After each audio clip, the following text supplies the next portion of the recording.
You watch me wake up in literally 1 minute because I'm able to fake my personality on camera or on microphone. Even when I have a shit day, I have to be happy.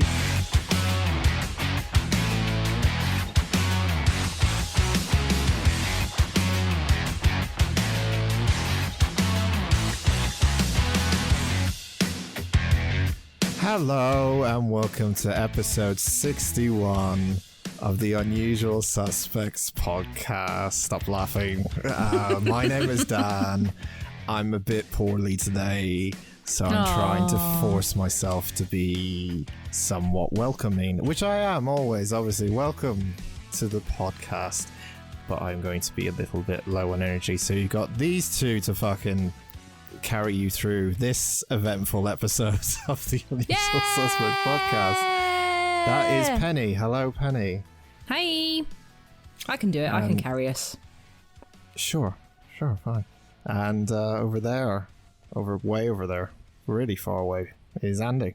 Hello, Andy. Hello. That was quite upbeat for you, to be fair. That was pretty good. It was quite upbeat, wasn't it? Yeah. It's okay to swap roles with you then for this week. Sure. I think. I'll do it. Yeah, let's make Penno the host. The loud, annoying one. I'm going to regret this because I hate hosting the other one that we do. But plug. Before we get into stuff, guys, I won't talk about it a lot because I just wanted to let you know that I watched it, and because it was based off your recommendations, both of you, I think. Yeah. Last night I watched Event Horizon. Oh, exciting! And it could have been really good. Oh, right. No. It's you're right. You were right. It's right up my alley. It's space horror kind of stuff, and it's weird and lots of weird, mysterious kind of stuff. But it was a bit too action-y when it really, if they got rid of that and just kept it space horror, then I think I would have absolutely loved it. But that's really weird because I don't remember much action happening in it apart from maybe the last 20 minutes. Oh, it's a bit too like over the top, like, you know, like explosion wise. Toward like the last third is a bit too much. Yeah. Like the first 2/3 of it, fantastic. Like, loved it, really, really good. Like, I really honestly got into it, but it just felt a little bit overboard, and it felt more action packed in the last third and stuff like that. But I still would recommend it, I guess, for people who haven't seen it. It is showing its CGI. It does look like a PlayStation 1 game at times, but that's okay. Yeah, it's older, isn't it? It's 97, so it's... Yeah. You know, it's held up okay. Yeah, a young Lawrence Fishburne and a young... my head hurts now. The guy... What's his name? Fuck. I don't really remember the movie at all. Oh, I've only started like fucking 10 minutes or 5 minutes in or whatever. Sam Neill. That's it.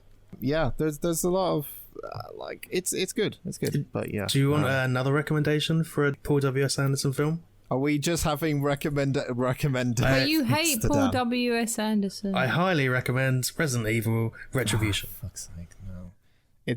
But Event Horizon is probably the only film that I would say that was. I thought Paul W.S. Anderson did an okay job at. Let's put that. Why does he need so many initials? Why can't he, like, I know that they have to change their names sometimes to, you know. What do they stand for? Like, WS. I just pick one, mate. You don't need that many. You're so extra. Widely spreadable. Oh! Anderson. No. Like his name. You know what's really interesting is that on IMDb it's got a 6.7 out of 10. Yeah. On Shout Factory, don't know what that is, it's got a 4.8 out of 5. Google users, 86% of them like it. But I don't trust the Google user reviews. I never trust the Google. Rotten Tomatoes is 29%. Is that good or bad? That's bad, right? User score. Oh, I don't know. I'm just looking at the fucking Google thing. No, I think critic score was quite low, but the user score is kind of like in that 50% range, which I agree with. Like 50-60%, I would agree with. It just seems like such a like varied response to it. Yeah, it's like what I said, like I think maybe, I haven't seen what people thought of it, but I think the majority of people were expecting more space horror, and then it kind of flips itself on its head a little bit in the last kind of final third. But I don't know, but like it's still good. It's just, it could have been really good, but it just, for me, either way.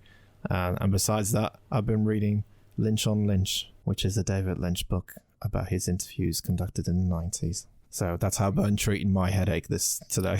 I've been reading a book too. What's your book? Well, technically, I haven't been reading it. I've been having a lady read it to me on Audible. But that counts, right? Sure, $7.99 a month. I'm a busy lady. Sponsorship. I don't have time to hold a book and read words. I just have the words go into my ears. It only counts if they're sat in the same room as you reading it too. Oh, I wish. And Tom Hiddleston would read me books all the time. Anyway, I'm listening to The Final Girl Support Group by Grady Hendrix about a bunch of final girls from real life tragedies, and they are in a support group. It's fun. They're kind of based on, like, one of them's called Heather, and she's named after Heather Langenkamp, who plays Nancy in Nightmare on Elm Street. And then there's one called Marilyn, and her backstory is Texas Chainsaw Massacre, and the girl in that was called Marilyn. And so there's some nice little Easter egg bits. This is fiction. It's fiction, yeah. Right. Okay. Yeah, but they've based some bits of it in kind of fact, and they talk about, like, you know, they took her story as if it was a real story. Like, one of them is Friday the 13th kind of thing, you know, bad guy at a summer camp, and they made it into and they made it into a film, and then it just talks about, like, how it affects her life, like when the movies and stuff came out, and it's all right so far.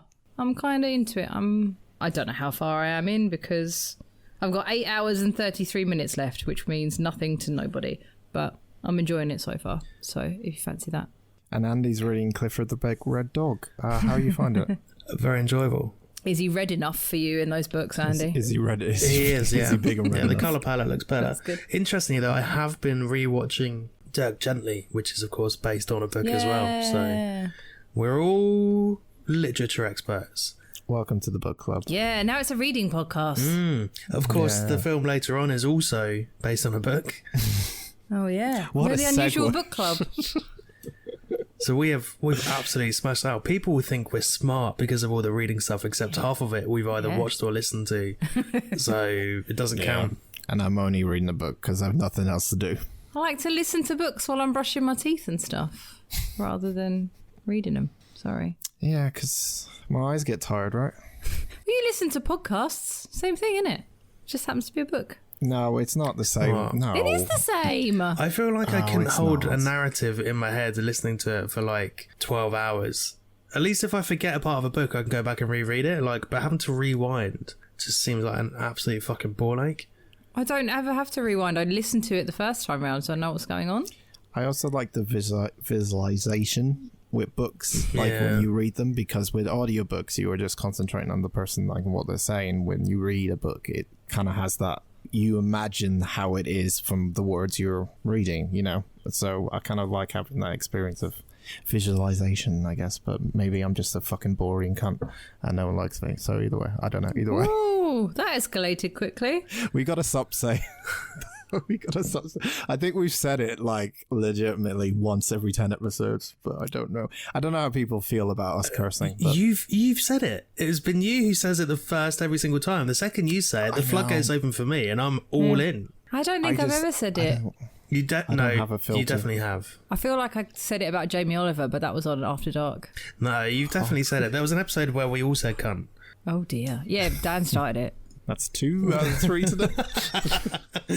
Chuck this on the bingo cards. Get your bingo cards ready. Yeah, we can't stick that on the fucking bingo card if we start making them for fucking Instagram and stuff. Anyway, Andrew, you didn't do nothing last week, so it is your time to shine before we talk about our film out of the hat, which is one of Andrew's choice as well, which is Crash, which is that film, yes, that one that people talk about, which I haven't seen, but these guys did see beforehand, and we'll discuss that later. I can't believe I had to watch it again. But first, So, seeing as we're going for like a medical themed day / book day, I'm not including the book in this, but whenever Kat and I watch anything and we see like a British actor, we play a game of Holby or Casualty, where we work out whether they're in Holby or Casualty. We do the same with Australians and Neighbours and Home and Away, but Holby or Casualty is one of our favourite games. Not belong together. exciting times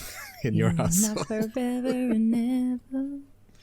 Yes, Ben, we know. You know the song. Stop it. Stop it. We'll get copyright claimed by your fucking voice. Stop. It was stuck in my head last time when I saw you guys as well. We know Home and Away will fucking copyright this shit straight away.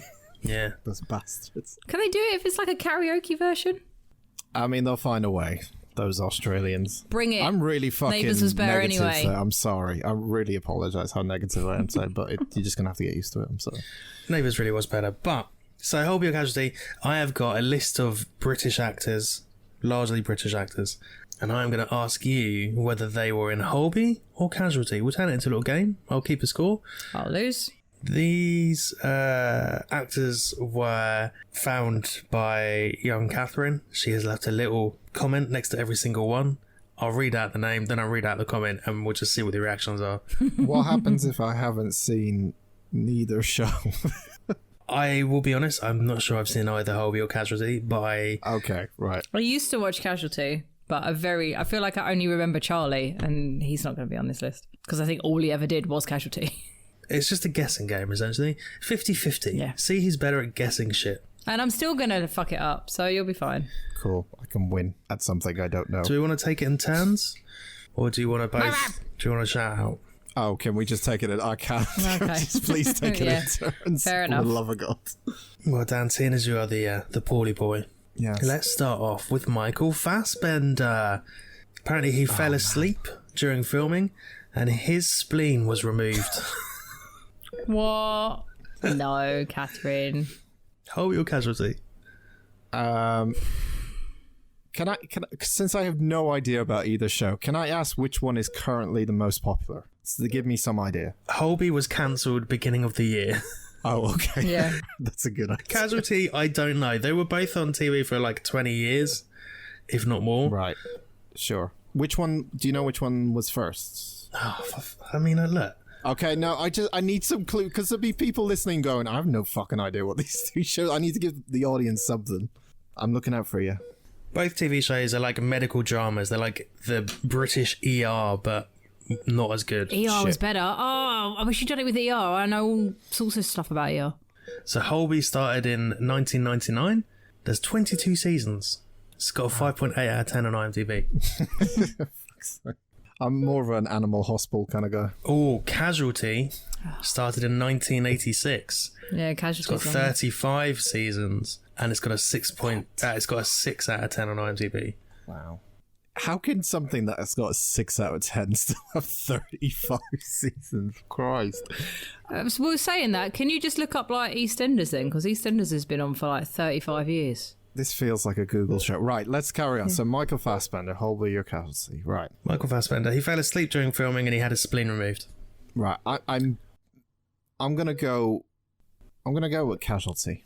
Oh, I'm going to go with Holby City. I wish I had like a fanfare or something. Maybe I'm going to try and get some sirens in the background. Ooh. You should put the Casualty music in. Will we get copyrighted if it's off the air? You Yes. could put the Casualty music in. Almost definitely. Why? We use points of view all the time. Casualty's still on air. Oh, okay, never mind. Holby's been cancelled, I believe. It's better music than Holby City. That's why I suggested Casualty, but use Holby City then. Okay, all right, good. Well, Use the theme hospital music. Yes. so No. Dan went for Casualty. Penn, you went for Holby, right? Yes, I did. It is Holby City. Yeah. Point to the Bennett. Fuck this shit. Nurse wanted in the fracture clinic. Next up, we've That was got Paul O'Grady. He was legitimately ill during filming. Really? Oh, Yes. wow. Penn, Holby or Casualty? Casualty. Dan? I'm going to have to claw something back, so I'm going to go with In the Holby. second round. Yeah. I know how this works. We've got 20 here. We've done 2. You hell. don't need to claw any back yet. 20? Oh my god. All right, yeah, I'll go opposite. What was a Holby? The answer is Holby. Thank you. Oh, no. There you go. That's the tactics working. Clawed it back from the brink. Next up, we've got Christopher Eccleston. He wasn't a doctor. Because he was in Right, Doctor Who. thanks. But this time he Yep, wasn't a got it. doctor. Dan, Holby or Casualty? I literally nothing to go. Holby. I don't know. I'm just gonna switch. It's the greatest game in the world because you have no idea. You just have to guess. I don't know. I don't know what one he would pick or Holby. I don't know. Holby. Right, so he said Holby. I've got no fucking idea. The last two I've thought I had an idea. So if he said Holby, Casualty. It's Casualty. Yeah! This is such a hacked game because... Can we do it with ER? I would smash it with ER.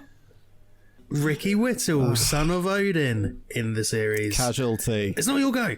He's the son of Odin in American Gods. Fuck. Casualty. Casualty. Dan, what are you going for? That definitely would have been my answer, Casualty. You can pick the same answer. No, I guess I'm going Holby. It's Holby. Yes. It's so stupid. Tom Hiddleston, also the son of Odin. Dan, Colby or Casualty? This is the stupidest game you've made up so far. For fuck's sake. Casualty. Pam? I feel like I know this and it's fucking thrown me. Oh, you do? Oh. Well, it's Hiddleston, isn't it? I can see him in it. In what? Like, I've seen pictures of him in one or the other. What, in a hospital? Yeah. That could have been either Holby or Casualty. Yeah. I think he was in Casualty. He was very young. 2 casualties. 2 casualties. This is a bold move. You both going Casualty? Yeah. Yeah. It's Casualty. Yes. Yeah, there we go. Nicholas Fucking it all Holt. He wasn't a child. Holby or Casualty? Pen. Holby. Because I said Casualty last time. Remind me who he is. He's the kid from He's in About Skins. a Boy and was in Skins and also was Beast in a load of the shit X-Men films. Pam, what did you go for? She went for Holby. Can't remember. I'm going for Casualty, please. It's Holby. Yay. I was very confident about Christ. Daisy Ridley, riddled with diseases. Oh. Holby or Casualty? that. You can't say that about poor Daisy. Fucking hell. Riddled with disease. Let's go Casualty. Holby. It's Casualty. Say, fuck, I'm still going to win this. I'm going to beat Penn. That's something I've no idea. Jerome Flynn probably jumped off a roof. Pen, Holby or Casualty? Casualty. See, sometimes they're I say informed decisions. I mean it in the loosest sense of the word. I'm starting to notice a trend. Oh, God, speak.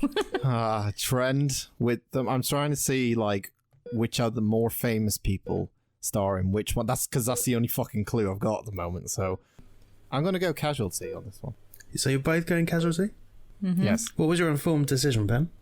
I wasn't really informed, but I figured he was more famous earlier and Casualty was more famous. I thought Casualty was bigger than Holby, personally. It sounds like it. So that was it's wrong because that's why he asked me. He was in Casualty. Point for both. Oh, Olivia okay. Colman. She's just a babe and a queen. Holby or Casualty, Dan? You spent more time writing like the fucking introductions. No, I just didn't write any of these. Okay. I didn't write any of these. Kat did. I did half the work. I outsourced this game to her. Olivia. I'm gonna go with this game is so silly. I'll go with Holby. I think that sounds like a more Olivia Colman thing. I don't know. She's got an Oscar. Then I'll go with Casualty. It's Holby. Point to Dan. I'm telling you, I'm starting to notice things here. Maybe. Kate Winslet before sinking on a ship. Holby or Casualty? Pen. Casualty.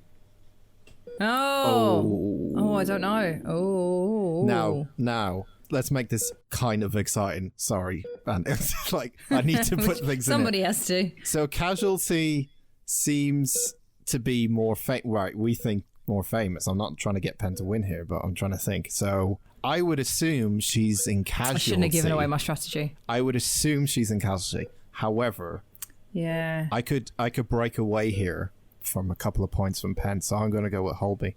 Hang on. I might have changed my mind. No, you can't fucking change your mind, because no. I did before you interrupted. I went, Casualty, wait, and then you started said talking. Casualty. Nah, No. I'm not having that shit. That this is cheating Pen coming back into play You now. interrupted me. Do you wish to change your mind? Yeah, I want to say Holby now just to piss off Dan. Dan, do you want to change your mind? Stick or twist, golden balls. Well, no, because I know this is the right answer. I'm going to go with Holby. What? You should have changed your mind. It was Casualty. So shut up. Ray Winston. He was a prisoner called Terry. Holby or Casualty? Dan. Holby. Casualty. It was Casualty. Fuck.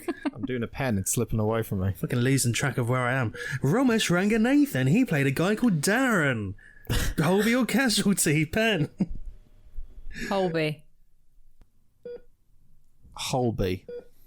It's Holby. There's points all around. Right. I've noticed something. I'm not going to tell Penny what I've noticed, but I'll tell you. I I've told you noticed mine. something about the two shows. Yeah, I've noticed something very, very Yeah, I think particular about them. Okay, keep going. He's lost his place. Orlando Bloom. He was in it twice. He bloody loved it. Holby or Casualty? Damn. Casualty. 100%. Casualty. It's Casualty. Well, this is sucking the fun out of it, you pricks. I'll tell you what I've noticed. It's probably the same thing Penny's noticed. We'll tell you at the end, though. Right, it's a little bit of an informed decision. Not really, but... Jodie Comer. She was a puking girl. Who? Holby or Casualty? Pen. She's in Killing Eve. Which one? I don't know. She is the one who kills Eve. She's a villain now. I say kills Eve. Spoilers. Holby. Because I don't know who she is. Yeah, Holby. It's Holby. Mm-hmm. We've noticed. We've cracked the fucking code in this game. We've cracked the Casualty code. Oh no. Helen Baxendale. She was the one who wasn't Rachel in Friends. Holby or Casualty? Damn. That wasn't Rachel in Yeah, Friends. there's one where Even I know that, and I don't like Friends. where Ross and Emily get married, and he says Rachel instead of Emily. Oh, well, in that case, Andrew, I'm going to pick Casualty. Me too, please, Andy. Interesting choice. It's Casualty. How mad is he now? Can I ask for the scores on the doors, please? No, Yeah. you can't. You can't. There's 4 left. Oh. Okay. Fine. One winning game. Oh, there's actually 5 left. I apologise. Oh, it'll be more joy. Charlotte Riley. She's Tom Hardy's wife, innit? Hope you're Casualty. Dan. Tom Hardy's wife. Okay. Is she British? I don't know. Do you want me to have a look? I mean, I'm going on a certain thing. Yes, she is. I'll go with Holby. Yes, Holby, please. Did you both go for Holby? Dan went for Casualty. Yes. Yes. I thought you went for Casualty. No, I went for Holby. Oh. It's Holby. We've how many have we got right in a row? Danny Dyer. Oh, He's just a geese. Holby or Casualty? Bennett. All right. This one is a bit trickier, and again, we'll explain at the end because we don't want to give it away, but I'm sure we have the same fucking thing we're going for at the moment. I think, though, it's Casualty. It's not your go, it's Bennett's. I know, I didn't tell him, but I was also thinking Casualty. Well, I'm going with Casualty then. But I let him carry on just in case. It's Casualty. This fucking quiz is a Casualty. Oh no. Kayvan Novak. Who? He did not jack any faces when he was in hospital. It's Phone the guy jacker. from Phone Jacker. Hope you're Casualty, Dan. Again, this one's tricky. I'm gonna go with Casualty. Oh, see, I was going to go with Holby. I bet you And were. I don't know who's got how many points. Make it interesting. You're only saying that because you might win then. I don't know. I have no idea. I'm guessing every single one. I'll go with Holby because I think I'm ahead of you. Maybe. My body is tense. It's Holby. Yes. Fuck. Oh, He's no. not that What have I famous. done? Jack O'Connell probably died or got stabbed or something. He's the guy from Skins and was also in that thing that Angelina Jolie directed where he held a big fucking log for half an hour. Yeah. Holby or Casualty, Bennett. I haven't seen that. Holby. I think I'm losing now. So I'm gonna. Oh, do I go opposite? No, let's go. How many questions left after this one? This is the penultimate question. Oh, fucking hell, they still... I should have mentioned that earlier. You should fucking mention. Right, I'm gonna have to go... So you went Holby, Pen. Yes. if you can remember. I will go Casualty then. It's Holby. Okay. And finally, the last question. Aaron Johnson. All it says here is Georgia. Holby or Casualty? Also, I don't know where we are with scores, but if I win, I don't know where we are with this quiz. Yeah, I'm not really taking it as a win for a fucking guessing game about hospital dramas. You've worked out the key. I don't know why you're not taking this as a win. This is outrageous. I think he's Holby too. I don't know whose turn it is. It's your turn, and then it's Dan's turn. Holby. Lally? I can't stop laughing. What did she... Holby. Casualty. It's so stupid. It is stupid. I'm not knocking Cat, but as just a general podcast thing with 20 questions about Holby Casualty. I didn't know we covered soap dramas. No, you were like, don't make it into a food podcast or a music podcast. Here's the thing, though. Next time you watch something and there's a British actor, you're going to go, shit, is he Holby or Casualty? Not every British actor was in it. I guarantee you. Not every single one. Like... Every time I see Colin Salmon, I'm like, is he Holby or Casualty? Fun fact, he's in neither. Yeah, see? He went straight into the big guns. The Bill? Yeah, he was in the Bill, I think. The Bill. Dan, what are you going for? A Casualty. Oh, okay, sorry. I feel like a Casualty. It's Casualty. Hey. Well done. Right, now, just let me do some quick maths. I was about to sing the theme song, but then it became the Crystal Maze in my head, and now I don't know it. Oh man, that would have been great. Crystal Maze or Takeshi's Castle. Do you know, like, the amount of people that have won Takeshi's Castle is tiny. I think more people have gone to the moon, haven't they? Something like I've never seen, and I watched a lot of it at one point, I've never seen anybody win it. Never seen a winner. I could look it up, but that's rubbish. 8 people have won it in total. It's mad, isn't it? I've got the scores. Oh. Wow, my body is ready. That's made me feel uneasy. You want to see a doctor about that? You want to go to Holby or Casualty? Shut the fuck up. Take the score. You want to go to Casualty because that's where, is this the key? The more famous people. Let's explain. Yeah, so I picked people who weren't British to be Casualty most of the time. People who people who kind of made them a name for themselves in Britain. No. Everyone on this list is British. He said that. Well, no, like, you know, made a name for themselves in Britain. Holby. Tom Hiddleston wasn't famous before, and he was in Casualty. Made a name for himself outside of Britain. Casualty. Yeah, but he did that after Casualty, so that would have no bearing on whether he was... Yeah. Danny Dyer, of course, known for all of his great American stories, isn't he? He was tricky. That was a tricky one. No, Holby is budget Casualty. Casualty was on longer, and it was the bigger one, so the bigger stars were... Like, Orlando Bloom was Casualty, Hiddleston was Casualty. Yeah. That was that was the key, I'm afraid, Dan. Yeah. Are you saying that Academy Award-winning Olivia Colman is not worthy of being Casualty? Well, and I was also trying to think of when they were famous and when... Or Michael Fassbender. Again, yeah, but he was famous a lot. Or Ricky Whittle, famous for his roles on Dream Team and Hollyoaks. And Hollyoaks, yeah, exactly. You've got to think about the years it was on, the years people were famous... I don't know. After this game ends, I'm deleting Holby or Casualty out of my head, the information that I just learned. So, yeah, that's all I'm going to say. Well, I can tell you, there was 1 point in it. Oh, shit. All right, Chris. Jesus Christ. Come on, Chris Tarrant. And one of you had 13. He's turned into Noel Edmonds now at this fucking rate. The banker has made an offer.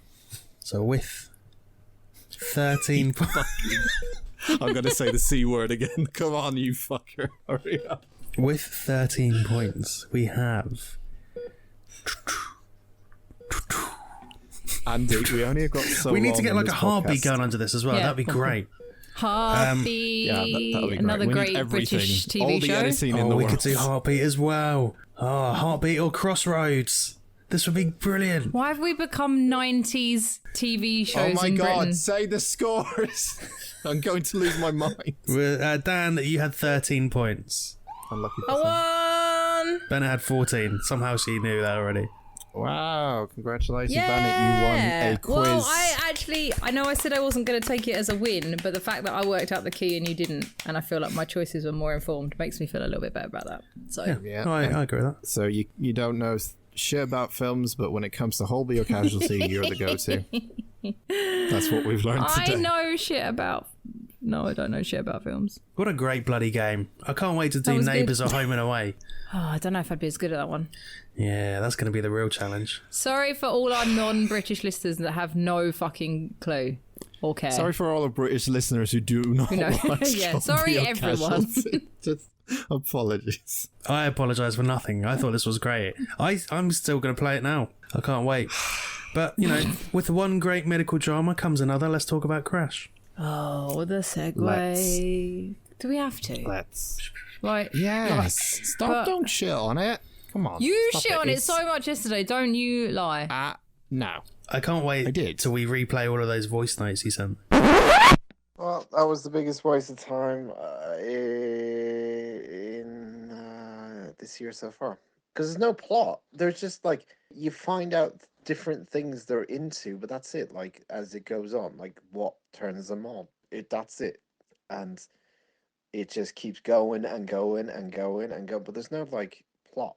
The only plot that kind of happens is in the last 20 minutes or so. But there is literally, it's just a fuck film. I'm sorry to say, but it's just a fuck film. I don't see why people even why this was a big deal anyway. I guess because it had shock value and stuff to it, but it's not a fucking film. I don't even see this as a film. It doesn't feel like a film. It feels like I've watched legitimately a softcore porno. It doesn't feel like I've watched an actual film right now.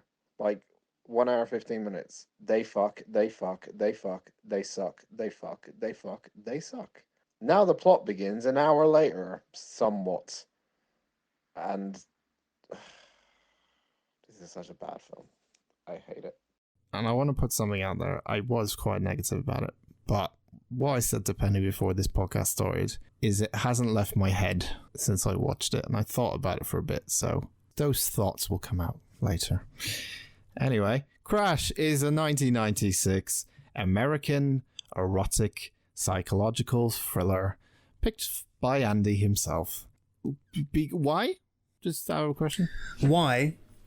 So I am a big fan of transgressive fiction, and this is notorious for being transgressive fiction. So this, as a story, is a slice of me because it makes you feel uncomfortable. Okay. Plus, I thought it would make you feel uncomfortable.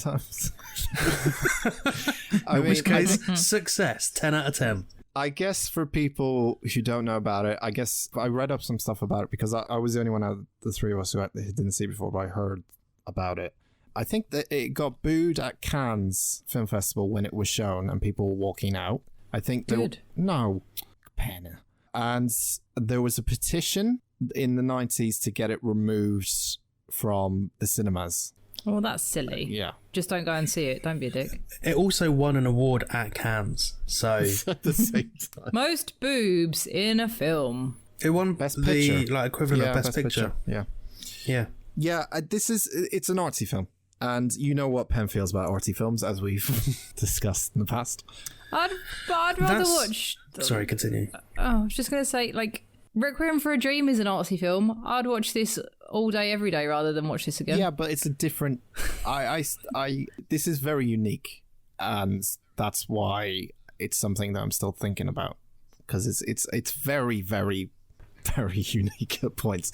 But yeah, it's a controversial film, and some people like it, some people don't. Yeah, it might not make for easy listening this, hence why I was so jovial with Holby or Casualty. I think it will make for fun listening to Dan try and explain softcore pornography. Well, it's coming off Wikipedia, so depending on how softcore Wikipedia is, but there is a couple of things in there. So yeah. I'm happy to keep you up to date with nip count if you want. I've got a track of where all the nips are. We'll have to go into descriptions of what is happening. So if you are listening with parents or any loved ones, yeah, our descriptions may go into some detail. So, bear that in mind. Spoilers, we'll probably talk about some of the dialogue. Some of the sexy dialogue, which is some of the least sexy dialogue I've ever heard in my life. So, Crash stars our hero of the film, James.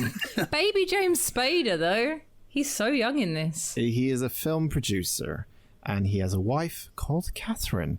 Now, they are in... Are they married? I don't know why I didn't realise they were married. They are in an open marriage, essentially, from what I could gather and what Wikipedia told me. Oh, very open. Who seemingly at the start, I'm trying to remember the start, but they're very much like conversation wise, they just have conversations about like who they saw, and like she saw a guy and like he looks nice looking, and they're very much like are open to discussing their sexual adventures. Yeah. They get off on talking about who they banged with the other person. Pretty much. We're about 90 seconds in, and so far there have been 3 nips. Yes. I was going to say, I've got 2 lots of tits. But she is also so dead inside. Really? Like, yeah. She, tired. The whole way through.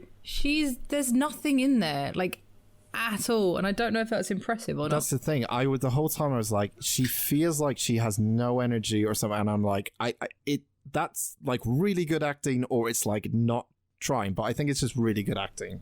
It's deliberate. Yeah. It's deliberate. Yeah. David Cronenberg said that they put specific filters on to make everyone seem a bit less lifeless, so it wouldn't feel so you wouldn't get a proper attachment to them, and thus wouldn't gain this like fetish. Yeah, essentially everyone is very much one tone throughout the entire thing. There's no like, no one shouts, or no one like, there's very quiet moments as well, but no one barely speaks. It's all whispers and metaphor. Very whispery, and it's also sexy because they're whispering about anuses. About penises. No, anuses. Oh, anuses. Oh, of course. That's later, though. Anyway, yes, the couple engage in various conversations, and between them, they have, as Wikipedia puts it, enthusiastic sex, which is what, lying down. What's the position where you lie down? Is like kind of doggy, but it's not where you lie down, and you're sort of lazy dog. Oh, what? She's lying lazy down dog? and then lazy dog. Where? This is exactly why I put it that. So they're both lying on their sides in bed. It's like a spooning, isn't it? Yeah, it's a spoon bang, not a lazy dog. Lazy dog. It is like a lazy dog because it's doggy style, but lying on your side. Like a doggy, but they've fallen over. Yes, exactly. There was a stiff breeze. They've fallen in the wind. Yes. While they're doing this, they're obviously discussing other people and things they've seen. Their arousal is heightened by discussing the intimate details of their open marriage, and they get off to that, as we talked about. She recounts sex that day with a stranger in a prop plane hangar. She was, however, left unsatisfied. When James replies... Do you mean he asks if she came and she said no? Yeah.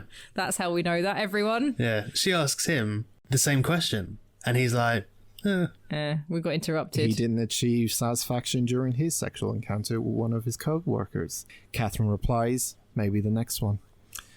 Yeah, so they're very, like, just flat. But yeah, as you said, it's, Yeah. Does anyone know how long it took them to film this?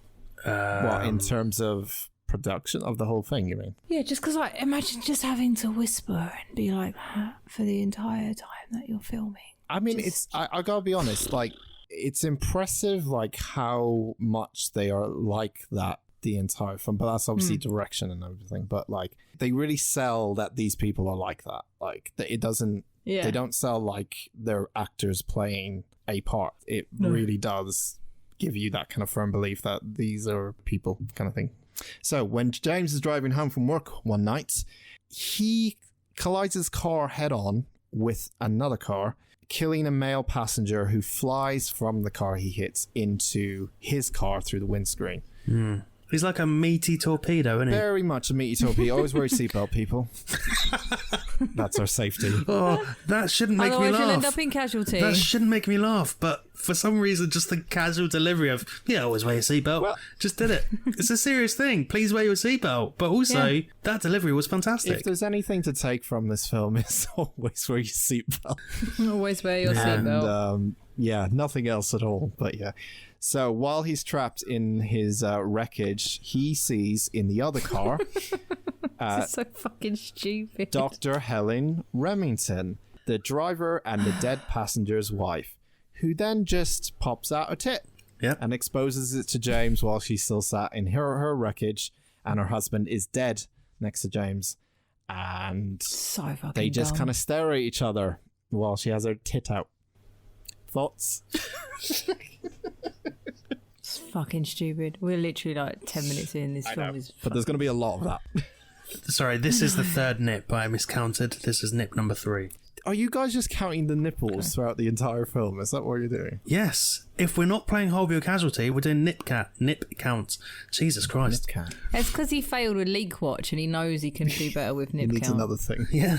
So, while recovering in the hospital, James meets Helen again, as well as a man named Dr. Robert Vaughn. Did anyone else think that this was Christopher Maloney for a while? Because I thought it was, and it's not. I thought it was both him and Rollins. Yes, Rollins, not 100%. Rollins. I was like, is that Henry Rollins? He wasn't beefy enough to be Rollins. He wasn't beefy enough, but I had to check because it's the sort of weird shit he would do, isn't it? Yeah. We've been talking about Henry for a long time. Because I think I used to not really like Christopher Maloney from this film, whereas I watched it many years ago and thought it was him, and then I had like a weird thing that I didn't like him, and it's not even him. Oh, brilliant. So, Vaughn, he takes a keen interest in the brace holding James' shattered leg together, and he starts photographing it. And he's been a bit strange. He looks like he wants to fuck it. Yeah. He's looking at his scars James has on his face as well. He's got scars of his own. Touching his His face. He's a doctor, but he seems to be something up with him during this scene, which seems a bit weird. While leaving the hospital, Helen and James begin an affair because he's in an open marriage. One primarily fueled by their shared experience of said car crash that they had. Can we just talk about the weird... Well, I hate myself. Can we just talk about the weird hospital wank? Yes. In the car park?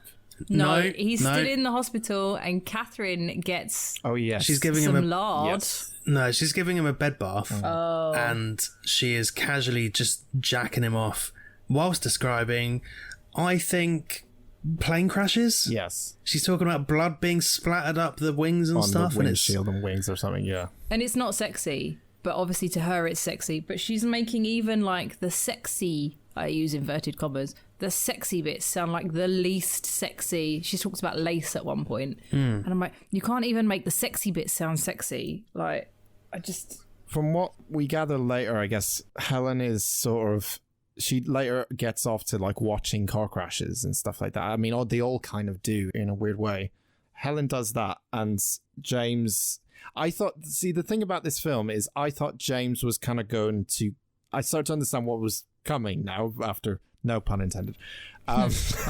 Started to understand where this film, at this point, when he meets Helen and they also get in the car and bang and all this kind of stuff. Because Catherine likes planes, doesn't she? yeah, Because of the airplane hangar. And she's learning to fly. Yeah, Yeah. Throughout the entire film, she was the one that I didn't really understand what she was into. Like, I knew she was open marriage and stuff, but I didn't know if it was just she was into other men. It's because she was dead inside. She's not really into anything. yeah. She doesn't seem like she's into any of it, really. no. She's the just- one character that I was like, was kind of an anomaly. She was kind of into it a little bit, but not really as much as everyone else in a weird way. The only bit she was really into was when she was talking about fake Christopher Maloney's butthole. Yes. She was really into that bit. She seems to be likes to describe other men to her, or she talks about, or he talks, but she's not really the car crash fetish is not really there for her as much, I guess. Also, I felt like I've written like, nobody talks like this, like with him and her. They just say things at each other. They're not having conversations. Yeah, Like, I can't remember, he says, and she's like, I have to go to work. Like, it's very blunt, straight. they're just saying things that don't really connect at each other, and the other one isn't reacting. And, yeah. It's a strange viewing experience, but yeah. It's boring. Attempting to understand why they are so aroused by their car wreck, they go to witness one of Vaughn's cult meetings and performances pieces, during which he recreates the car crash that killed James Dean with authentic cars and stunt drivers.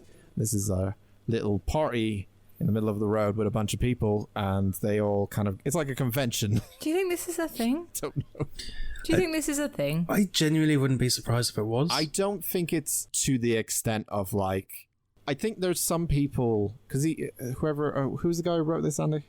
J.G. Ballard. I guess there is people who get off to maybe scars and things like that, but I don't think there'll be to the extent where people try to crash into each other like that extent. But I still think there are people who fetishize about scars and markings and things like that. I'm not sure it would surprise me now. Maybe, I don't know, maybe he read about it and maybe it was an actual thing. I'm not really too sure. He just seems to meet not Christopher Maloney and get into it rather quickly just because he's been in a car accident. Yeah, I guess, he's trying to figure out, I guess, why did it feel so good to crash into this car? It's a strange thing, but like, I get, I know what you're saying, like he's sort of just straight in there. I thought that James at some point would kind of like tell everyone else, oh, this is bullshit. Like he'd be the one that would be, oh, what you guys are doing is crazy. He would snap out of it, but no. It just sort of goes on throughout the entire film. They pull him in more. They do. He gets more and more invested. So this meeting happens, and Vaughn is in one of the cars, and other guys are in another car. He crashes the car into them. One of the guys in the car dies, I think, but the other, Vaughn gets out. Does he not? Oh no, he puts his hand up to say he's okay, but he's like, no, they're both alive. Badly injured. Absolutely fucked, isn't he? Yeah. Vaughn's in the car with a guy, and then the other guy crashes into them to reenact James Dean's thing. And the one that Vaughn is in the car with, he's not very well, but the police turn up. Like Fast and the Furious. And everyone runs away, and they run off with him and take into the woods and take him home. I can't remember what his name was though. Seagrave. That's the one.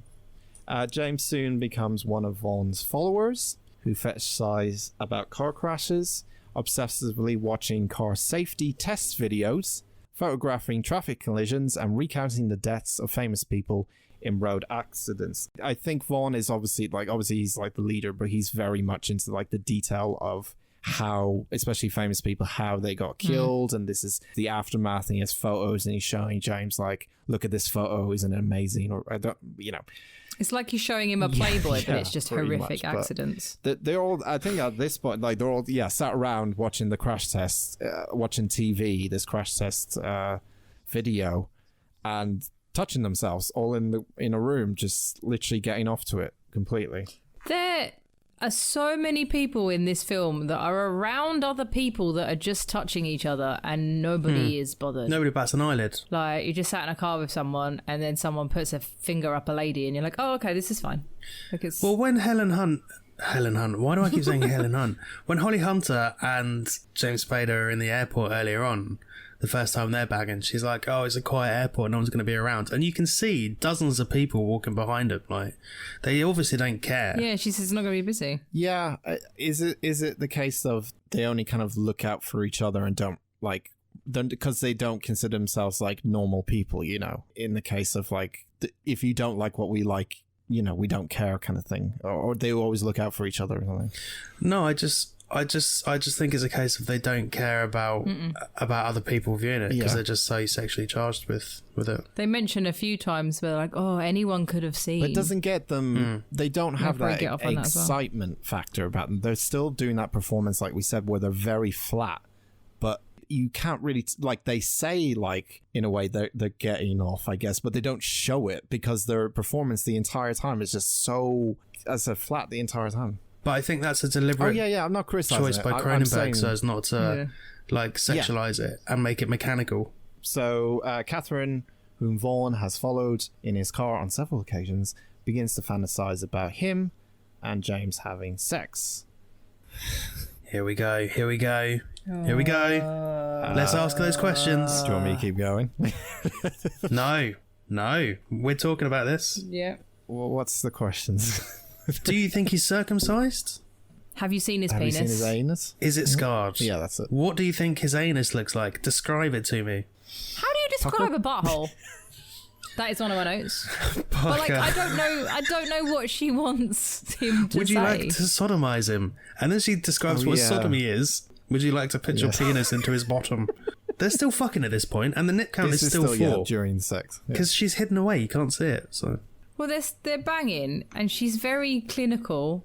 Like, I have written, please stop saying anus. It goes on because for she a says long anus time as well. a This lot. is- yeah. Yeah, and penis and things. But it's, like, so unsexy. But also she's like, describe it to me. But she doesn't fucking shut up. She doesn't give him a chance. She just keeps saying, describe it to me. Do you want to do this? What do you want to do to him? Have you sucked a penis before? Would you kiss it? And it's like, well, at least let him answer, love. Like, calm down. Do you know what this reminded me of a little bit as well? Is the scene in Scared to it's find the out. scene in Parasite when the husband and the wife are sat on the sofa and they're talking about poor people, and he's finger banging her and getting off to the fact that, you know, you ride the subway and things like that, like talking about what poor people would do, and the woman is getting off to that. It's strange, but like that's their thing, I guess. That's their fetish. Just the word anus is not sexy, is It's it? not really, but to them it is. And it's not, I guess it's not meant to be sexy to the people viewing it, because everyone's meant to kind of take this film and go, ew, that's weird. Which it does very well. I do have a note later that just says gross. That's all it says. apparently, this was a particularly difficult scene to film. Without laughing? Because or it was not sexy. Just says one anal sex encounter between Spader and Deborah Kara Unger was particularly hard. Well, they're supposed to be having anal sex. Yeah. Oh, that wasn't clear. Did you need to know? I don't know. I didn't need any of this film. It was a difficult scene to do, but in bizarre ways, Cronenberg says you can't get hair to look the same when it's messy. You can't get pillows to scrunch up the same way. I had those agonies as well as getting the scenes to work. His policy on set was to let actors review the video monitors as much as of their performance and sex scenes as they wanted. Okay. They could see exactly how they looked naked, how they were talking, and where their ass was when their skirt was pulled up. If they were going to freak out and be upset, then fuck it. They were going to freak out and be upset, and we'll discuss it. So this sounds like one of the more difficult scenes to film. Yeah. Understandably. Because aside from having to like look like you're not enjoying it, Yeah, to the extent this that must they be a don't look like hard they enjoy film. anything, Yeah. they also have to spout bollocks about circumcised penises. Yeah, I like give praise to the fucking actors in this, because it must be a hard thing She's to pull so this dead off, like, inside. legitimately, some of Yeah. the scenes as well, but Pull this off. jeez Christ. Spader went through a spate of doing these sort of films though, because he did this, he did Videodrome, Oh, I fucking hate that as well. which has a lot of like weird sort of stuff. He did The Secretary. Cronenberg loves body horror, doesn't he? We know that I don't. Yeah, but James Spader, Yeah, as an that's actor, true. did this Videodrome, Fly. The Secretary. The Secretary is what I'm getting at. So all like films with a lot of Yeah. sexual undertones across them. Well, let's see where this leads to. Anyway, although Vaughan initially claims he is interested in the reshaping of the human body by modern technology, his actual project is living out the philosophy that the car crash is benevolent psychopath. Wikipedia, you challenge me in big words. He's bullshit. benevolent psychopathology. Psychopathology. Yeah, thank you. That Becton's. I like psychopathology. I That is. can't. It's funnier, that isn't it? should be it forever on. I'm not even taking the piss. It sounds better. Psychopathology. I can't pronounce big words even when I have a headache. I have a headache. It's not helping. Petition to change the pronunciation of that word forever. Yeah, but he's very much into the whole. Like, I guess he's like even talking about this is the like it's the future. Like this is what the human. I guess what humans are going to evolutionize, what they're going to like in the future because of technology getting rapidly expanding. I think that's what I got from it, is that it's because humans and technology, aka cars in this sense, are going to become one. You know, it's going to be sex, is going to be that. Does he mean people are going to get robotic bits? Well, that is so we're all going to be the attracted to case them at now. some point, you know.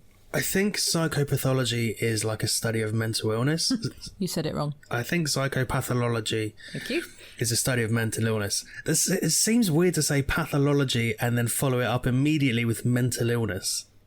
Anyway, so I think what he's implying is that like people will become so sort of damaged and broken by things that they will inevitably start seeing that sort of graphic gore as arousal.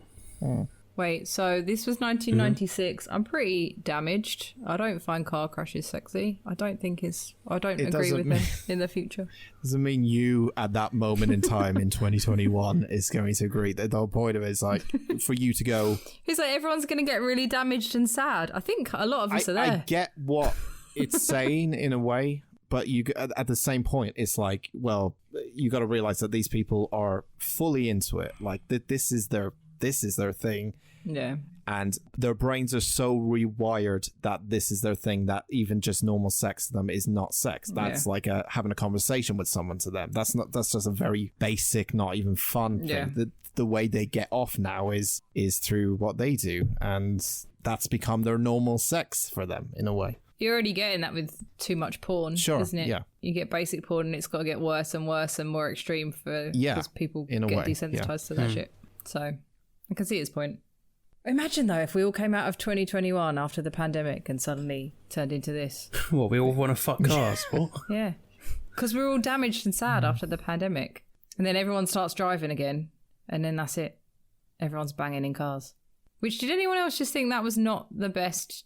I know they get off in cars, but I'm like, that's complicated enough as it is. The fact that they're able to like swing a leg over in the front seat, I'm like, how the fuck are you doing? Where's the gear stick going? Right. There's not enough room. Especially some of them have got fucking metal cages on their legs. It's an automatic. That is a good point. It is an automatic. People into this like automatics. Weirdly, you'd think they'd like a stick shift. Saucy. Just saying. James drives Vaughn's Lincoln convertible. It is a Lincoln. All right. Around the city while Vaughn picks up and has sex with a prostitute in the back seats. We're up to 5 nip count now. 5 nip count. Also, none of this was subtle. The way they were driving around and she's just flailing about, tits everywhere. Yeah, they've got no roof on the Lincoln. But sorry, can you clarify 5? Is that 5 singular nipples? So I'm counting or appearances. 1 nip as a pair. You either see one or both, but that counts as 1 within nip count. Oh, okay. Personally. Okay. Great. I didn't have time to count every single nip. But I say that. You did. 9 times out of 10, they just flop 1 tit out. So that is true. That's why I was asking. You're listening to The Unusual Suspects. Thank you for joining us. Dan loves boobs. A short time later, James invites Catherine on one of his and Vaughn's drives. Now, so yeah. So this one is this made me start to figure out Catherine a little bit more, I guess. So on the interstate, they come across a car wreck involving Colin Seagrave, a member of the group who has been planning to recreate the car accident that killed Jane Mansfield with Vaughn. Amongst the wreckage, the 3 see Colin's bloody corpse wearing a dress and a blonde wig to accurately resemble Mansfield, which I didn't know about. I think because the lighting wasn't great, and I didn't know what was stuck on the piece of car. Like I was looking at, I don't, maybe my brightness wasn't too high. I thought it was a scalp. Yeah, and there was a dog there as well, wasn't there? As well, there was a dead dog. So she had a dog with her when she died. Yeah, she had a chihuahua in the car.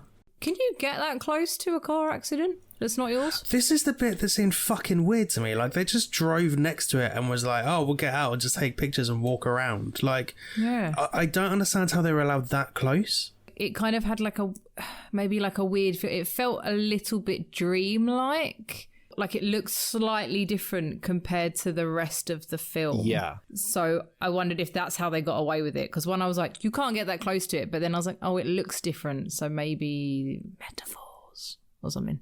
I also think that they couldn't have any kind of thing where like the police are there and like, hey, you can't do that, because like that tone of constant just flatness would just change, because there'll be someone now different who's shouting at them maybe to not photograph. Yeah. So having that scene where they can just do it and it just keeps it in a weird soundtrack as well. Really creepy, like the sounds. It was composed by Howard Shore, who did the Lord of the Rings soundtrack. It's really creepy vibes, the whole thing as well, especially that scene where where Vaughn's got the camera and he's like, yes, look at this. Yeah, really, really strange, awkward. James is there like just sort of sitting back. See, I thought at this moment James would kind of snap out of it and go, this is wrong, we shouldn't be doing this, but he just nope. They all take it in, and that's kind of, I'm gonna say it, that's kind of a praise to this film, because majority of films will just follow that same kind of storyline of main character gets involved in this group, snaps out of it, tells the group that you shouldn't be doing this, and then film ends. Yeah. Not this film. Everything escalates, doesn't it? Yeah, just keeps going. Do you think maybe the reason that he doesn't is because we all know it's fucking weird and it's... I'm going to say wrong. I don't like think to he does. kink shame people. But I guess as long as you're not hurting anyone else. But, like, if we all know it's wrong, we don't need James Spader to go, hey, guys, this is wrong. Yeah, that's or this is weird. Yeah, I guess. So it's almost unnecessary, maybe, so they don't... Yeah, I think probably because it seems so outside everyone else's, like, norm. They don't need to hammer down that it's unnecessary and weird. Yeah, it's unnecessary because we're all like, yeah, I know. It's good. Don't treat your audience like idiots. I like it. Yeah. Yeah. Vaughn photographs the wreck as they pass by, and afterwards the police search Vaughn's convertible regarding to a pedestrian hit and run. Then they go through the car wash while Vaughn and Catherine have sex, quotes, in the back seat. Yeah, this... They're in the back. She whips out a singular tit. Singular tit. Again, as we have now become accustomed to. And at this point, I was impressed. She seems so uninterested in even her own boob. Yeah. That I the more we talk about her, the more I actually quite liked her. She's the most complex, I think, because I can't, especially in this scene, I can't tell if this is what she wants, you know, what's about to happen. It seems like it's halfway between, like, she does want this and she doesn't. She's just kind of going along with it because she's kind of... He likes it. Well, he likes it, but she really doesn't... Well, it's hard to tell, really, because there's no emotional reaction or different reaction from her or any of the characters. It's just the same thing the whole way through. So you're trying to guess, is she okay with what's about to happen and stuff? Which we'll say what's about to happen is she gets... bruised and very violently kind of sexually kind of, you know, almost raped in a way, in a strange way, in the back of the car. And he's so pale. He looks and like a corpse. Gross. He's very creepy. He looks like he's got grey skin. Yeah, it's a very creepy look to him. He looks like he's never had sex before. Like he's just like biting her and... smelling and all that kind of stuff. Yeah. Yeah. But also, it made me look up how long a car wash is. Bad. The average car wash is 3 to 4 minutes, so it did make me wonder how they got all that shit done in. But anyway. Nip count up to 6. We also see a lovely bit of shrubbery here. Some very tidy pubes. Yeah. Very. Vagina. First time we've seen a vagina in a film, I think, since doing this podcast, right? Up close and personal. No. I'm fairly certain there was some in 40 Days and 40 Nights. No, that was a 15, wasn't it? That was a what? Wasn't 40 Days and 40 Nights like a 15? Oh yeah, it was 15, yeah. Yeah. There's no vaginas in that. No violence, so it can still be a 15, I think. Really? Wow. Okay. Either way. Can't believe we've never done vagina count. No. Later, Vaughn invites James to visit a tattooist who tattoos car emblems on Vaughn's body. I couldn't make out what the emblem was. It was the steering wheel, I think. Was it the steering wheel? It's a really bad steering wheel. And then James's is the hood ornament of... Chevrolet? Yeah. Corvette? I should know this, but I don't. It wasn't a Corvette. Ferrari? I don't know. Imagine you got, just out of context, imagine you got, like, Ford. Fiat. It wasn't Ford, but was it a... Because his car wasn't a Lincoln, was it? Vaughn's was the Lincoln. My dad will be disappointed in me. Afterwards, James and Vaughn, both highly aroused, have anal sex in Vaughn's car. So now they're bi. Well, James is bi. I think it is a Lincoln. Sorry. Oh, I think it is, It is a Lincoln. I looked it up. Yeah. Important stuff. To them, and I kind of clocked this, I guess, since it is open marriage, I guess. So they're very much, you know, again, if you're a man, woman, you know, it doesn't really matter to them as long as it's in a car. It is what I'm clocking with their kind of fetish, I guess. James has another dalliance with Gabrielle, another member of the group. I find it really uncomfortable that he licks the tattoos, that they're like licking the other tattoos. It's the car, isn't it, really? Yeah, it was weird. I don't know if that's just me, but he's like licking the tattoo of the Lincoln emblem, and it genuinely made my skin crawl. But you know what he said about earlier about like humans kind of becoming entwined or whatever with technology, like he's becoming like he's painting himself as a car. Yeah, but I think it's just because like obviously when you take the wrap of a tattoo, it is just soaked with like it's blood and Yeah, I know. But just the thought of like licking that is fucking horrible. And there was a lot of squishy noises. It was, yeah, it was grim. Like, it was quite a quiet film. The dialogue was quiet, and when there wasn't dialogue, it was quiet, but it was like creepy music and then a lot of squishy, wet noises. It wasn't nice. On a plus side, at least he now knows what Vaughn's anus looks like. that's good to know. True. So James, with Gabrielle, another member of the group, whose legs are clad in restrictive steel braces and who has a vulva-like scar on the back of her thighs, an injury suffered in a crash. They end up going to a car dealership, and when they get there, she's sort of like trying to get into the car. He's being touched by her at the same time, right? Yeah. Yeah, he gets in, she tries to get in and asks the assistant man guy, to help her. But also, why is he looking at her walking stick like he's never seen one before? Like, he was really awkward all of a sudden. Well, I think it's because she had a very short skirt on and was flashing a gusset, you know? Yeah. Also, I was uncomfortable by how close that metal fucking leg was to the paintwork. I knew something was going to happen, and they fucking ripped the leather seats. Furious. Weirdly, this is the first time, I'm not going to say, I kind of, in the context of this film, before people have a go at me, this is the first time we actually get a person who's not into this fetish, or someone who may be considered normal, interact with these guys. Yeah. Because I think throughout the entire film, it's always been the guys with the fetish. And now it's this guy from the car dealership going, okay, I'll help you move your leg. And he's sort of like, what's going on here? This is a bit strange. Yeah, and stuff. fucking weird. I think it's also important to note, we've talked about the vulva-like scar, right? Yeah. I think it's implied that he fucks it. Well, he licks it, doesn't he? But I don't know if it's in the book, but I think the implication is that there is... It looks like something. Was that your voice note from yesterday? That's the bit where I was like, we need to fucking talk about this immediately, because that shit was horrible. It's a very bulbous scar.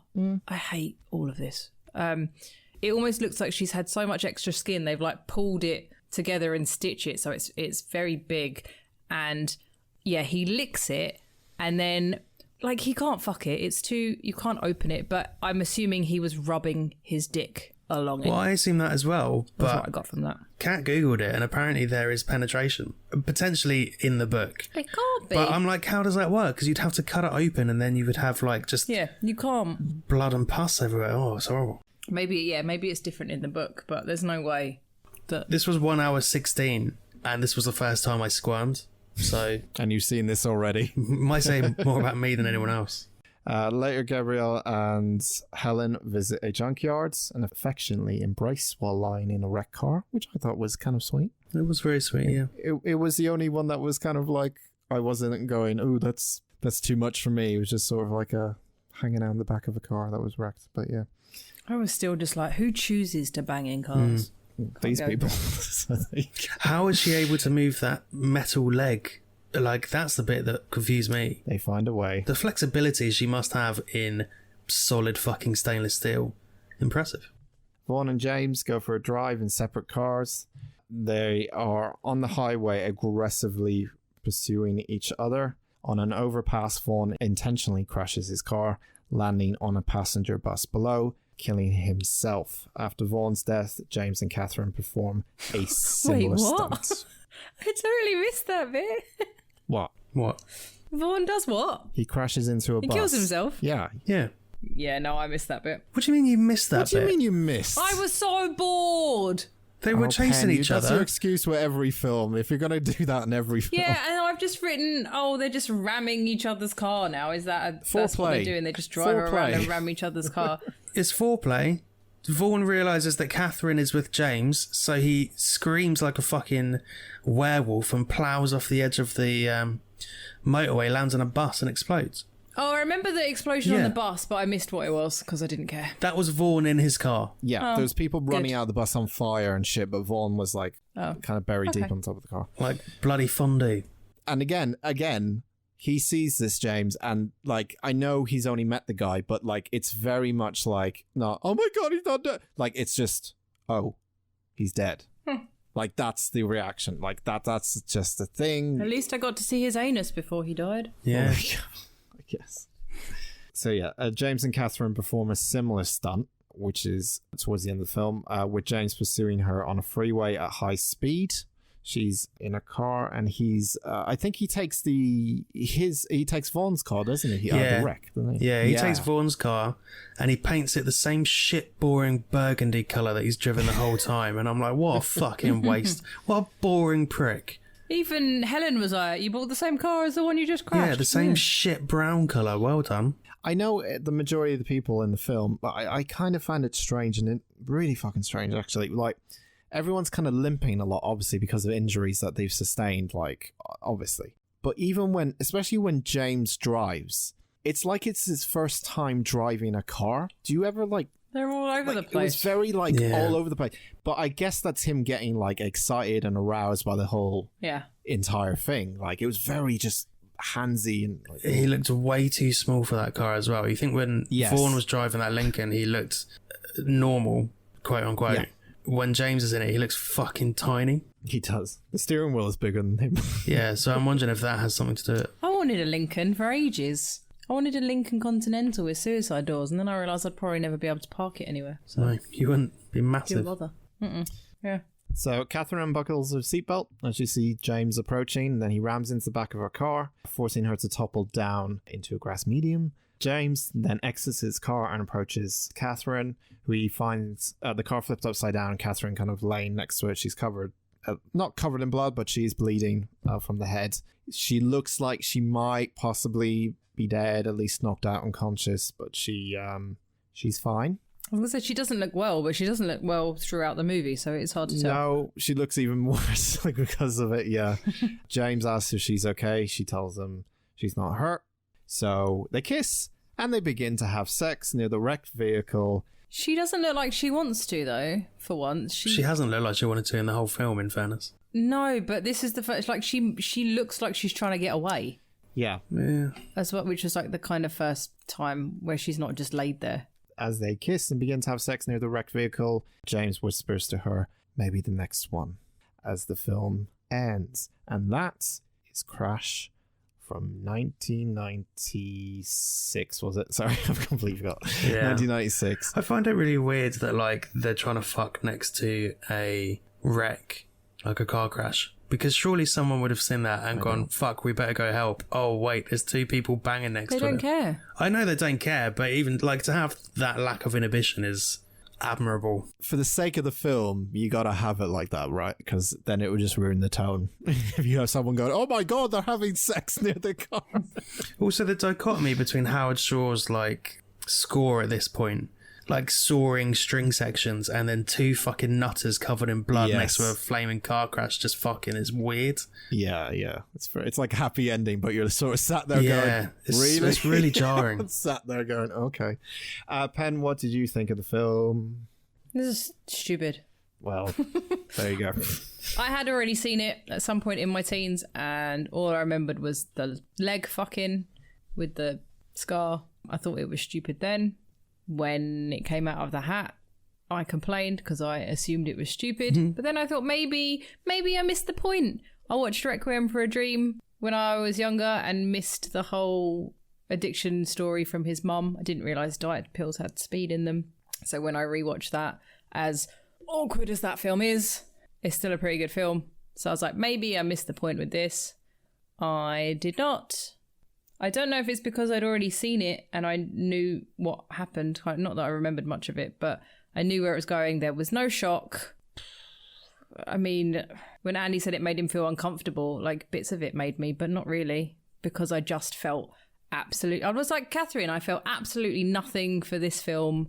I got absolutely nothing out of it. I was bored. 0 out of 10. Wow. Sorry, did you say 0? No points. Yep, no points. Nil point. So worse than Birdemic. This is the worst rated film of any of us. I got nothing out of it. Nothing. I was thinking, if I could come up with something stupid, like a point for Vin Diesel's fluffy coat. I had nothing.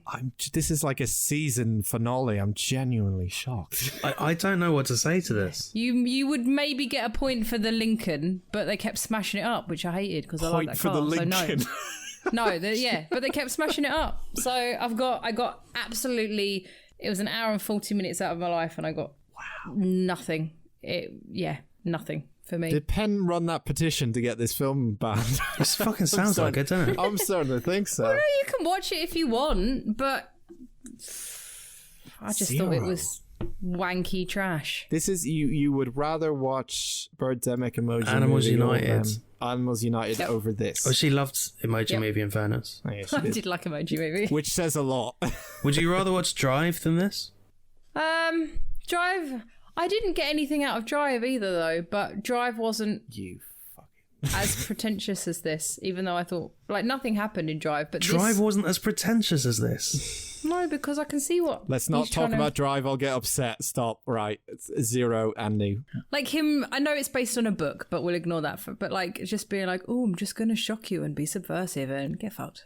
I'm not into it. But that's what transgressive fiction is. That's why I put it in the hat. So it's supposed to go too far and create like an uncomfortable atmosphere. Like Lolita does the same thing, and that's the same genre of book. Same with like Fight Club and Choke and those sort of films.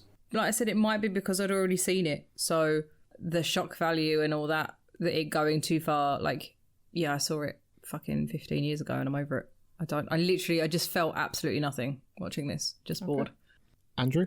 Sorry. Your film out of the hat? I think this film would have been more entertaining if it was like Knight Rider's Kit or Lightning McQueen. I think that would have made it more interesting. Oh, don't do that to poor Lightning McQueen. The problem I had with it is that it left me feeling deflated because it wasn't as bad as I expected. I think I'd seen about half of this film and knew the concept and knew the genre it was in. Right. But I think it could have been... There was more banging than accidents, wasn't there? I think it could have been more severe, yeah. I thought there'd be more gore and stuff. Maybe if it had been, I would have liked it more. I think that's what... I felt deflated afterwards. And I think it's because I've read a lot of these sort of books and they're always pretty uncomfortable at points. Like Cows. Cows is one that I've recommended to Dan, which is... I read it. I won't go into it. What were your thoughts of the book?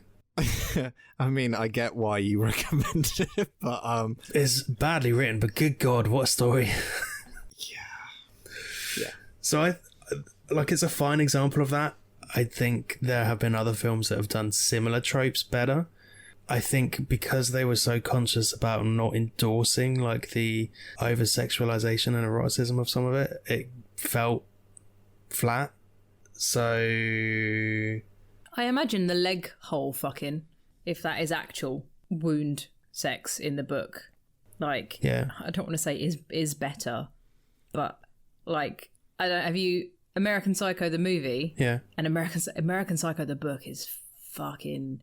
It's a lot worse, isn't it? It is a lot worse because you couldn't... I don't know if you could... but you can't get away with that shit on... Especially back then anyway. And maybe it's the same with... From 1996, you couldn't... You could probably get away with fucking a leg wound right now. If you still push the boat out. I'm going to say they fuck for a 1996 film. This is pushing the boat. So this film is pretty highly rated by a lot of people. It's in Total Film's top 25 films of all time. Don't get it. And I watched a section of an interview with J.G. Ballard. Interestingly, the main character, James Spader's character, is also called James Ballard after J.G. Ballard. But he said that the film was better than the book. Now, I don't know if that means more graphic. Interesting. Or just a better story. I don't know. Is that why you bought the book? Yeah, I just want to see how severe the book is.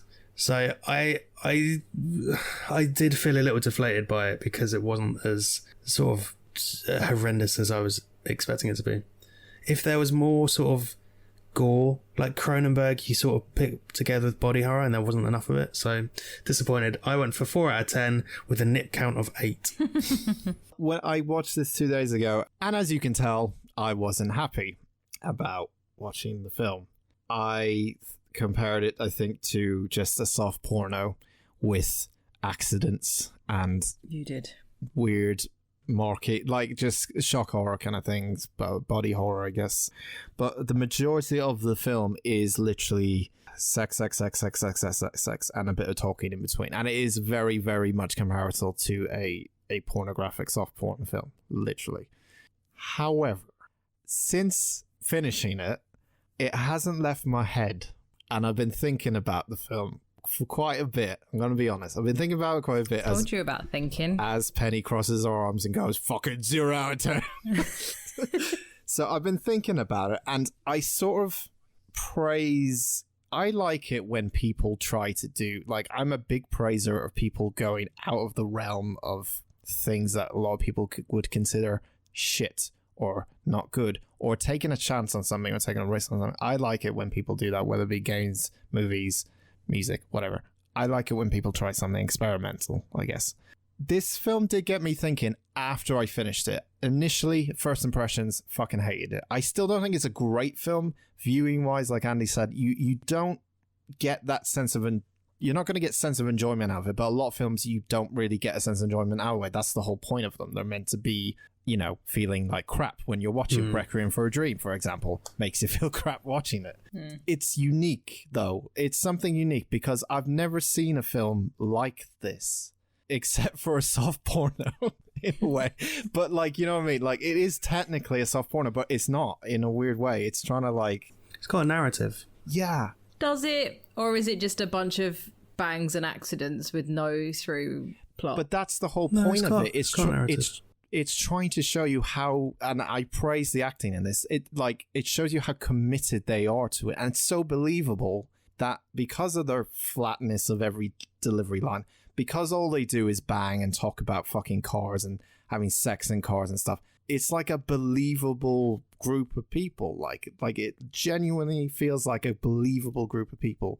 And we were discussing earlier, is this an actual thing? And it was so believable to me that, like, are people into this that we don't know? But we could be, it could not. But because it was presented in such a way that it was so consistently flat and fucking just strange and weird that I believed it. And it made me think a lot about the film. However, it's still not a good film at the same time. I don't find it to be... It's really slow burn, and trying to hold your attention throughout the whole thing is very, very hard. Like, there is certain points where it's like, okay, that's... See, that's why I missed that one bit. Sure, that's your fucking excuse. Yep. But I still found it very thought-provoking, and even though it's something that people can easily shut down, aka Penny, I still found it something that made me think. And when a film makes me think, that's a good thing. 5 out of 10. I feel like this is a film that wouldn't be able to be made today, because no way. There wouldn't be the same, not even just because of the nudity, but because there's so much sort of visualization of style these days. Like, the car crash scenes are just like two cars hitting each other, whereas if they made it today, they'd have like fucking slow motion and all shit spinning around. Everything would be bright and shiny. I think it's a really brave approach that Cronenberg took with it. It's raw, isn't it? It's like very just... It's incredibly raw and visceral. Everything feels sharp. Yeah. And I think that's why the dialogue is so soft, is because if everything is too sharp, it's overwhelming. So they've had to soften parts down to make it feel manageable. That said, I'm still giving it a 4. Yeah. And I understand why you've gone for a 5. Yes. I don't quite get the 0, but horses for courses. It didn't make me think. It didn't entertain me. Yeah, I know, but I get why you give it a 0, but, like, I know we discussed, like, I think on WhatsApp, we said, like, oh, it's an art house. Like, it is that 90s, it's 90s attempt at an art house in a way, and they are very, very, very hit and miss, and, you know. Yeah, I would have consumed this when I was probably, late teens, early 20s, I would imagine. When you still used to go out and rent stuff or pick stuff up off the shelves and buy it. I watched Videodrome, like I said, Requiem for a Dream and stuff like that. And again, it's not like, oh, I only like horror films now, which is true, which is fine. But I remember watching it when I was younger and still just being like, pfft. And then, this time it just, it didn't make me think, it didn't entertain me. I personally got absolutely nothing from it. That's totally fine. Yeah, and then I couldn't think of a funny reason to give it 1 or 2 points, so I didn't. I feel like it's missing a set piece. I think it's missing something in the middle. I think that's why it drags so long at points, because nothing really happens, and even when he fucking explodes on top of a bus, it's like, eh. Yeah, I think it needed like an additional thing in between to sort of break it up a little bit, because it just goes from his initial crash to the crash at the end. If there was one thing I wanted to see, it was to learn more about the people, because I feel like you only get to see the sex and the discussion of said sex. And I kind of wanted to know how their lives, like their daily life, like he's a film producer. We see him in like a film set for one scene, I think. And right near the beginning. Yeah, right near the beginning. And that's it. She goes to work, but you don't know where. But you don't know where. Like, I kind of wanted to see how, a little bit, not a lot, but like I kind of wanted to explore like the characters a little bit, because they were the most, in a weird way, they are the most interesting part, because they're so committed to this thing and they're so just unsatisfied. They have an unsatisfied look about them the whole entire time, even when they're talking about fucking car crashes. Or Catherine was probably the one that I was like, is she really into this or is she not? Like, she was the one that was kind of most questionable, I guess. Well, once it arrives, I'll read it and I'll give you a breakdown of it, and we can just have a really quick discussion about how they differ. I've just been reminded as well that a friend of the podcast, Chris, asked what I was doing today, and I said, watching this movie, and he's like, the 9/11 one, I've heard that's really good. And I said, no, it's a softcore porn about car crashes. And he looked it up and he's like, why didn't they call it Rear-Ended? Oh, that's genius. And I was like, it's not serious enough. It's a rom-com called Rear-Ended. Also, I didn't steal his joke, because earlier when Andy had said he watched this with Kat and he made a joke, I wanted to play Kat's joke or Andy's joke, but I didn't. You can play a Kat's joke. Which joke are you talking about? I can't remember. The lovely shrubbery bit? No, I know that was her. That was something else, and I couldn't work out who said it. Yeah, so, but I thought I'd give Chris props for that and not just... He went, you can have that for the podcast, but I couldn't steal it. We'll write a better script next time. Have you seen his penis?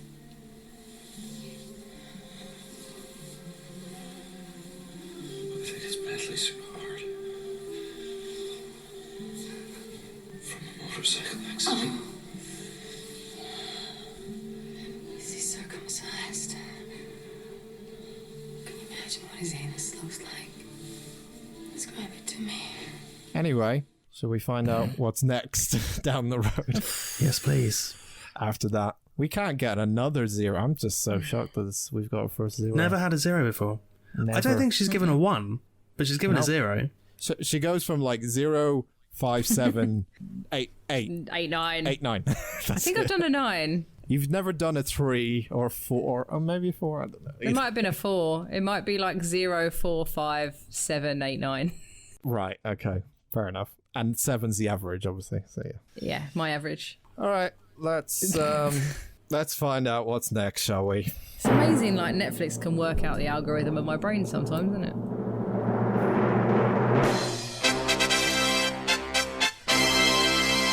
That fucking jingle just reminds me of Crash, because you've got the throughout the whole entire thing, and then you got the big horns at the end, but you're sort of like at the end, a little bit.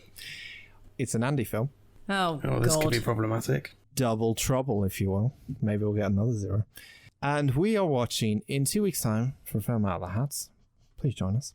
The 2014 film, horror comedy, Tusk. Oh, Andy! hello. Yes. I'd fucking leave again, but I'm too tired to get up. Podcaster ventures into Canadian wilderness to interview an old man who has an extraordinary past, and the American learns the man has a dark secret involving a walrus. Well, I have not seen this film and I'm already interested. I was going to say, do you know anything about this, Dan? The only thing I know about it, because I remember either yourselves or maybe internet comments said that the ending is like, what the fuck? So that's the only thing I know about Tusk. But Okay. It's on my list, so it was on my list to watch because it's been floated around a bit.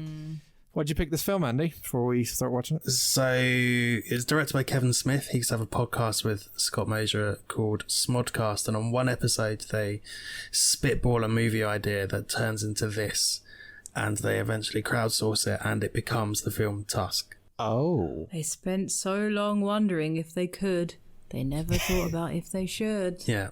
All right, Jeff. Fucking hell. Also, having seen this only once before, but the twist, I guess twist, would you call it a twist, Pen? Yeah, the reveal. The reveal is one of the greatest things I have ever seen, and I think you're both going to enjoy it.